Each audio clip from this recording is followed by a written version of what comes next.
ಕುರುಕ್ಷೇತ್ರ ಯುದ್ಧ ಆರಂಭವಾದದ್ದು ಹೇಗೆ? ಅರ್ಜುನನಿಗೆ ಕೃಷ್ಣ ಸಾರಥಿ ಹೇಗೆ ಆದ? ಈ ಎಲ್ಲ ಪ್ರಶ್ನೆಗಳಿಗೆ ಉತ್ತರ ಈ ವಿಡಿಯೋದಲ್ಲಿದೆ. ಎಲ್ಲರೂ ನಮ್ಮ ಯೂಟ್ಯೂಬ್ ಚಾನಲನ್ನು ಸಬ್ಸ್ಕ್ರೈಬ್ ಮಾಡಿ, ಶೇರ್ ಮಾಡಿ. ಭರತಖಂಡದ ಮಹಾಕಾವ್ಯಗಳಾದ ರಾಮಾಯಣ ಮತ್ತು ಮಹಾಭಾರತ ಸಾಕಷ್ಟು ಪ್ರೇರಣೆ ನೀಡಿದ ಶ್ರೇಷ್ಠ ಗ್ರಂಥಗಳಾಗಿವೆ. ಈ ಮಹಾಭಾರತದ ಒಂದು ಭಾಗವಾದ ಭಗವದ್ಗೀತೆಯು ಭಗವಾನ್ ಶ್ರೀ ಕೃಷ್ಣ ಪರಮಾತ್ಮ ಮತ್ತು ಅರ್ಜುನರ ನಡುವೆ ನಡೆದ ಸಂವಾದವಾಗಿದೆ. ಕುರುಕ್ಷೇತ್ರ ಯುದ್ಧ ಆರಂಭವಾಗುವ ಮೊದಲು ಈ ಭಗವದ್ಗೀತೆಯ ಸಂವಾದ ನಡೆದಿದೆ. ಇನ್ನು ಈ ಭೀಕರ ಕಾಳಗವಾದ ಯುದ್ಧವು ಧೃತರಾಷ್ಟ್ರನ 100 ಜನ ಗಂಡು ಮಕ್ಕಳು ಮತ್ತು ಅವರ ಚಿಕ್ಕಪ್ಪ ಪಾಂಡುವಿನ ಮಕ್ಕಳ ನಡುವೆ ನಡೆದ ಯುದ್ಧವಾಗಿದೆ. ಇವರ ಕುಟುಂಬದ ಕುರಿತು ಹೇಳಬೇಕೆಂದರೆ, ಭೂಮಿಯನ್ನು ಆಳಿದ ವಂಶ ಭರತನ ವಂಶ. ಮಹಾಭಾರತ ಎಂಬ ಹೆಸರು ಕೂಡ ಭರತನಿಂದಲೇ ಬಂದದ್ದು. ಇವರ ವಂಶ ಕುರು. ಧೃತರಾಷ್ಟ್ರ ಮತ್ತು ಪಾಂಡು ಇಬ್ಬರು ಅಣ್ಣ ತಮ್ಮಂದಿರು. ಧೃತರಾಷ್ಟ್ರನಿಗೆ ಕಣ್ಣಿರದ ಕಾರಣ ಪಾಂಡುವೇ ಕುರುವಂಶದ ಸಿಂಹಾಸನ ಏರಿದ. ಸಣ್ಣ ವಯಸ್ಸಿನಲ್ಲಿಯೇ ಪಾಂಡು ಮರಣ ಹೊಂದಿದ. ಪಾಂಡುವಿನ ಮಕ್ಕಳು 5 ಜನ, ಅಂದರೆ ಪಂಚಪಾಂಡವರು. ಅವರು ಭೀಮ, ಅರ್ಜುನ, ಯುಧಿಷ್ಠಿರ, ಸಹದೇವ ಮತ್ತು ನಕುಲ. ಪಾಂಡು ತೀರಿದ ಕಾರಣಕ್ಕಾಗಿ ಪಾಂಡುವಿನ ಮಕ್ಕಳಾದ ಪಂಚಪಾಂಡವರು ಧೃತರಾಷ್ಟ್ರನ ಸುಪರ್ದಿಯಲ್ಲೇ ಬೆಳೆದರು. ಪಾಂಡುವಿನ ತರುವಾಯ ಧೃತರಾಷ್ಟ್ರನೇ ಕುರುವಂಶದ ರಾಜನಾದ. ಪಾಂಡವರಿಗೆ ಶಸ್ತ್ರವಿದ್ಯೆ, ಸಮರಕಲೆ ಶಿಕ್ಷಣ ನೀಡಿದವರು ದ್ರೋಣಾಚಾರ್ಯರು. ಭೀಷ್ಮರು ಪಾಂಡವರ ಮಾರ್ಗದರ್ಶಕರಾದರು. ಧೃತರಾಷ್ಟ್ರನ ಮಕ್ಕಳಿಗೆ ಪಾಂಡವರೆಂದರೆ ಎಲ್ಲಿರದ ಸಂಕಟ, ದ್ವೇಷ ಮತ್ತು ಅಸೂಯೆ. ಧೃತರಾಷ್ಟ್ರನ ನಂತರ ಇಡೀ ರಾಜ್ಯ ಆತನ ಮಕ್ಕಳು ಮಾತ್ರ ಆಳಬೇಕೆಂಬ ಸ್ವಾರ್ಥ ಬೇರೆ ಇತ್ತು. ಹಲವು ಸಾರಿ ಧೃತರಾಷ್ಟ್ರನ ಒಪ್ಪಿಗೆ ಕೇಳಿ ದುರ್ಯೋಧನನು ಪಾಂಡವರನ್ನು ಕೊಲ್ಲಲು ಹೊಂಚು ಹಾಕುತ್ತಿದ್ದ.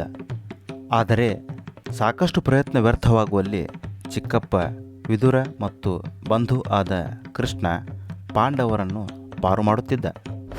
ಹಾಗಾದರೆ ಈ ಕೃಷ್ಣ ಯಾರು? ಇವರಿಗೆ ಕೃಷ್ಣ ಏನಾಗಬೇಕು ಎಂಬ ಪ್ರಶ್ನೆ ಎಲ್ಲರಿಗೂ ಕಾಡುವುದು ಸರ್ವೇ ಸಾಮಾನ್ಯ. ಕೃಷ್ಣ ಸಾಕ್ಷಾತ್ ಭಗವಂತ ಮತ್ತು ದೇವೋತ್ತಮ ಪರಮಪುರುಷ. ಒಂದು ಕಾಲದಲ್ಲಿ ರಾಜಕುಮಾರನ ಕರ್ತವ್ಯ ವಹಿಸಿದವ.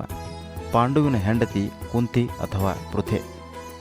ಕುಂತಿಗೆ ಸೋದರಳಿಯನೇ ಕೃಷ್ಣ. ಈ ವಂಶದಲ್ಲಿ ಬಂಧುವಾಗಿ ಸರ್ವರಿಗೆ ಧರ್ಮೋದ್ಧಾರಕನಾಗಿ ಧರ್ಮದ ದಾರಿಯಲ್ಲಿ ನಡೆಯುತ್ತಿದ್ದ ಪಾಂಡವರಿಗೆ ಬೆಂಬಲಿಸಿದ ಆಪತ್ ಬಾಂಧವನೇ ಶ್ರೀಕೃಷ್ಣ.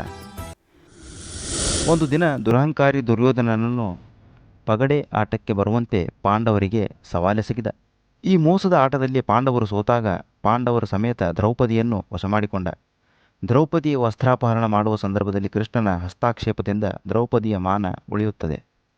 ಪಗಡೆ ಸೋತ ಪರಿಣಾಮ ಪಾಂಡವರು 13 ವರ್ಷಗಳ ಕಾಲ ರಾಜ್ಯ ಬಿಡಬೇಕಾಯಿತು. 13 ವರ್ಷಗಳ ನಂತರ ರಾಜ್ಯ ಕೇಳಿದಾಗ ದುರ್ಯೋಧನ ಕಿಂಚಿತ್ತೂ ನೆಲ ಕೊಡುವುದಿಲ್ಲ ಎಂದು ದುರಹಂಕಾರದಿಂದ ಉತ್ತರಿಸಿದ. ಆದರೂ ಪಾಂಡವರು ಧರ್ಮ ನಿಯಮಕ್ಕೆ ವಿರೋಧವಾಗದೆ ಯುದ್ಧ ಅನಿವಾರ್ಯ ಎಂಬ ನಿರ್ಧಾರಕ್ಕೆ ಬರುತ್ತಾರೆ. ಕೃಷ್ಣ ಕೂಡ ಧೃತರಾಷ್ಟ್ರನ ಬಳಿ ಶಾಂತಿ ಸಭೆಗೆ ಹೋದಾಗ ಭಗವಂತನ ಕಳಕಳಿಯ ಮಾತುಗಳೂ ಸಹ ತಿರಸ್ಕಾರವಾಗುತ್ತವೆ. ಈ ಸಂದರ್ಭದಲ್ಲಿ ಧೃತನ ಮಕ್ಕಳು ತಮ್ಮ ದುರಹಂಕಾರದಿಂದ ಕೃಷ್ಣನನ್ನು ದೇವರ ರೂಪ ಎಂದೂ ಗುರುತಿಸಿರುವುದಿಲ್ಲ. ಯುದ್ಧ ಅನಿವಾರ್ಯವಾದಾಗ ಕೃಷ್ಣ ಬಂಧು ಮತ್ತು ಭಗವಂತನಾದ ಕಾರಣ ಎರಡೂ ಕಡೆಗೆ ಸಮಾನವಾಗಿ ವರ್ತಿಸುವುದೇ ಆತನ ಧ್ಯೇಯವಾಗಿತ್ತು. ಮತ್ತು ಯುದ್ಧಕ್ಕೆ ನಾನು ಬರುವುದಿಲ್ಲ, ಆದರೆ ಎರಡೂ ಕಡೆಗೂ ನನ್ನ ಬೆಂಬಲವಿರುತ್ತದೆ ಎಂದನು. ಬೆಂಬಲ ಬಯಸುವವರು ನನ್ನ ಸೇನೆ ಬಳಸಬಹುದು ಎಂದಾಗ ದುರ್ಯೋಧನನ ಕಡೆಯವರು ಸೈನ್ಯ ಕೇಳಿದರೆ ಪಾಂಡವರು ಕೃಷ್ಣನನ್ನೇ ಮಾರ್ಗದರ್ಶಕ ಮತ್ತು ಸಹಾಯಕನನ್ನಾಗಿ ಪಡೆಯುತ್ತಾರೆ.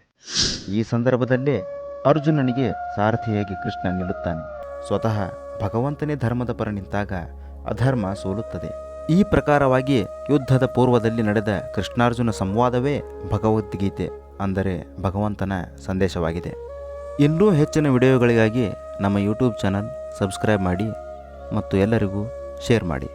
ಧನ್ಯವಾದಗಳು.